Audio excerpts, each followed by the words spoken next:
Kapolres Tubaba, gelar konferensi pers, ungkap kasus penembakan anggota PSHT, dan ungkap kasus pencabulan anak di bawah umur, yang dilakukan oleh salah satu pimpinan pondok pesantren di Tubaba.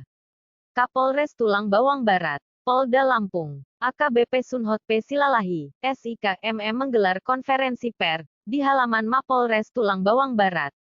Ungkap kasus penangkapan terhadap pelaku penembakan anggota Persatuan Setia Hati Teratai, PSHT, dengan tersangka AL, umur 34 tahun, dan ungkap kasus pencabulan anak di bawah umur, yang dilakukan oleh salah satu pimpinan pondok pesantren, di Tulang Bawang Barat, hari Senin, tanggal 2 Januari tahun 2023.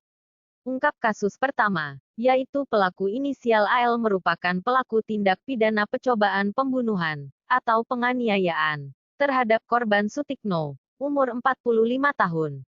Warga desa Kota Jawa, Kecamatan Negara Batin, Kabupaten Waikanan, yang terkena tembakan senjata api rakitan, yang terjadi pada hari Minggu, tanggal 4 Desember tahun 2022, sekitar pukul 13.30 waktu Indonesia bagian Barat, di areal Hutan Register Indonesia, 44, HTI. Kecamatan Gunung Agung, Kabupaten Tulang Bawang Barat. Press release ini dipimpin langsung oleh Kapolres Tulang Bawang Barat, AKBP Sunhot P. Silalahi, SIK MM dengan didampingi Wakapolres, Kompol Heru Sulistiananto, SH, MH, Kabak OPS, Kompol Dul Hapid, SPD, Kasat Reskrim, AKP Dailami, SH dan beberapa personel lainnya. Press release ini digelar di Mapolres Tulang Bawang Barat, memaparkan awal mula kejadian penembakan tersebut, berawal warga SH, Setia Hati, Kecamatan Negara Batin, diundang oleh Saudara Jafar, warga SH, Tulang Bawang Barat. Dari warga SH, Negara Batin datang sekitar 300 orang, memenuhi undangan, untuk mendampingi pengamanan. Karena pada hari Minggu tanggal 4 Desember tahun 2022, akan dilakukan penanaman singkong, milik Saudara Jafar, sekira 10 hektar, dan pada saat korban hendak pulang, dengan beriringan menaiki sepeda motor, sebanyak 5 motor, tiba-tiba berpapasan dengan 2 orang mengendarai satu sepeda motor, dengan menggunakan cadar penutup kepala, dan 1 orang yang dibonceng, mengarahkan senjata laras panjang ke arah korban, lalu ditembakkan ke arah kaki, dan mengenai betis kaki kanan korban. Selanjutnya, Kapolres Tulang Bawang Barat meminta Satreskrim Polres Tulang Bawang Barat untuk menangkap pelaku. Jangan pulang sebelum berhasil menangkap pelaku. Pada hari Minggu tanggal 1 Januari tahun 2023, sekira pukul 15 waktu Indonesia bagian Barat, siang hari, bersama tim Subdit 3 Jatranras Polda Lampung, berhasil menangkap tersangka dari persembunyiannya di Kampung Batu Ampar, Kecamatan Gedung Aji, Kabupaten Tulang Bawang. Selanjutnya, tersangka dan barang bukti dibawa ke Polres Tulang Bawang Barat untuk dilakukan proses hukum.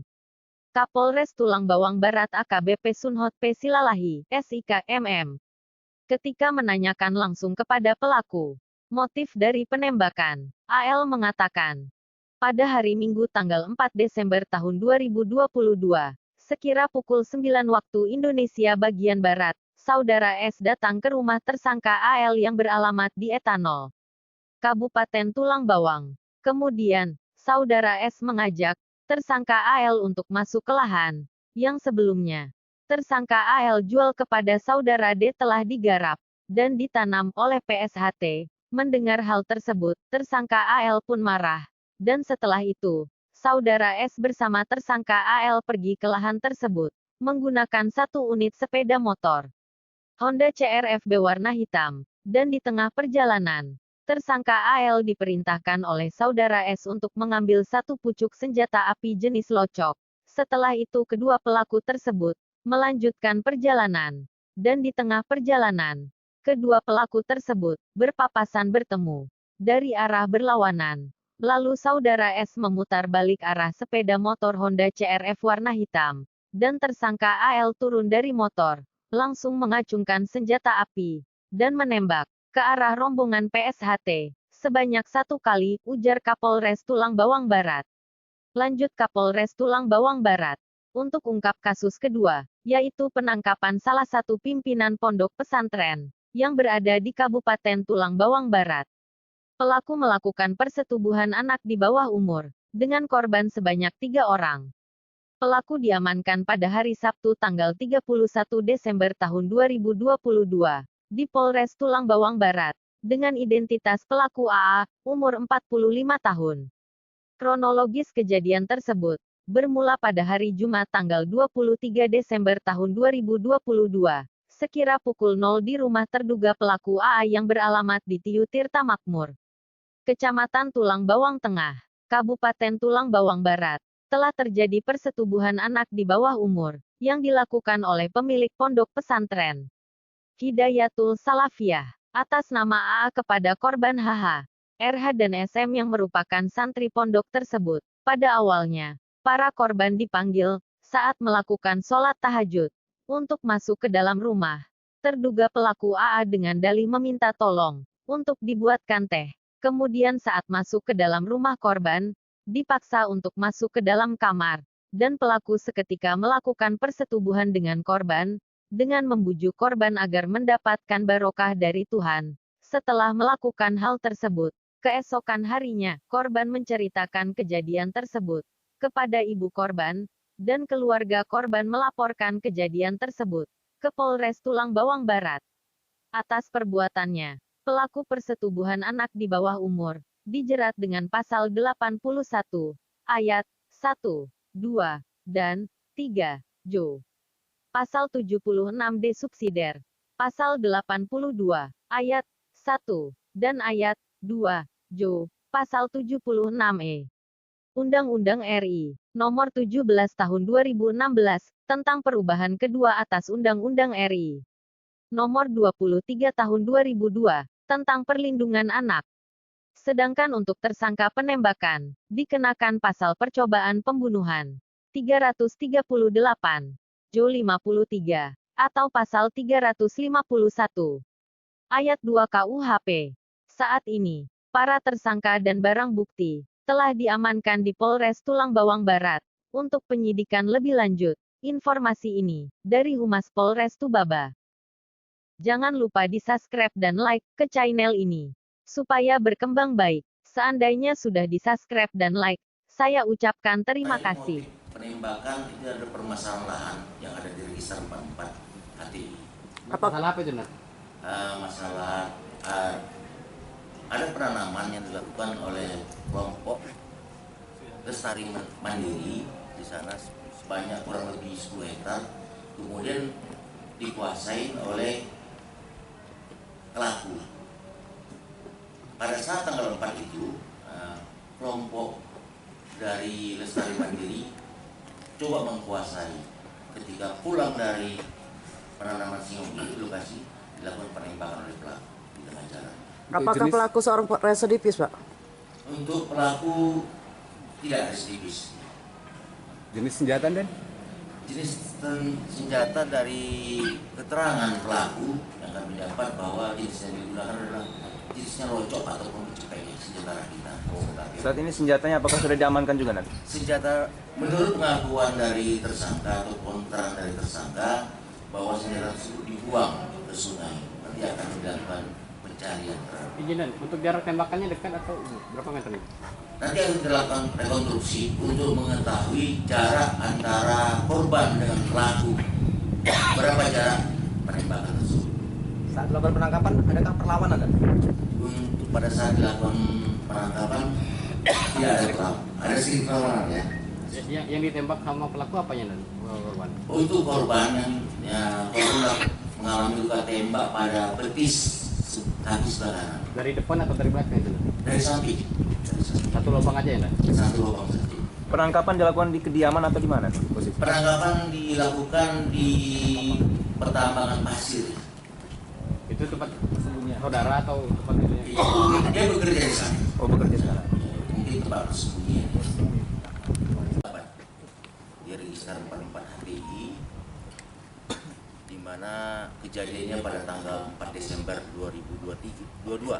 Nah, yang lalu.